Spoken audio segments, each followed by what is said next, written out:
ہم کبھی شافیوں پہ اعتراض نہیں کرتے.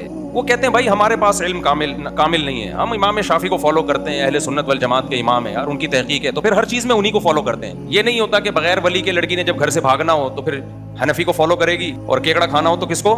میرے پاس ایسے اہل حدیث کے فون آئے ہیں, کیکڑا کھانے کے لیے اہل حدیث ہیں, لڑکی سے ابا کی مرضی کے بغیر شادی کرنے کے لیے فقہ حنفی سے فتویٰ لے رہے ہیں. یہ مذاق بنا رہے ہیں دین کو, اور کچھ بھی نہیں ہے. باقی جو کہتا ہے نا سمندر کی ہر مخلوق حلال ہے, حرام ہونے کی کوئی دلیل نہیں ہے اس سے, اور پانی کی ہر مخلوق, تو کیکڑا پانی میں بھی رہتا ہے اور خشکی میں بھی, مگرمچھ پانی میں بھی رہتا ہے اور خشکی میں بھی, کچھوا پانی میں بھی رہتا ہے اور خشکی میں بھی, تو پھر کیکڑا حلال نہیں ہے, پھر کچھوا اور مگرمچھ بھی حلال ہے, اس کے انڈے بھی کھایا کرو. اس لیے جس نے ابو حنیفہ کو پڑھا ہے نا, خدا کی قسم گہرائی میں جا کے وہ کہے گا ابو حنیفہ نے واقعی قرآن و سنت کو اور ڈیپتھ میں جا کے ایکسپلین کیا امت کے سامنے. یہ لوگ ہم سے ابو حنیفہ چھڑوا کے کہتے ہیں نبی کے پہ آ جاؤ.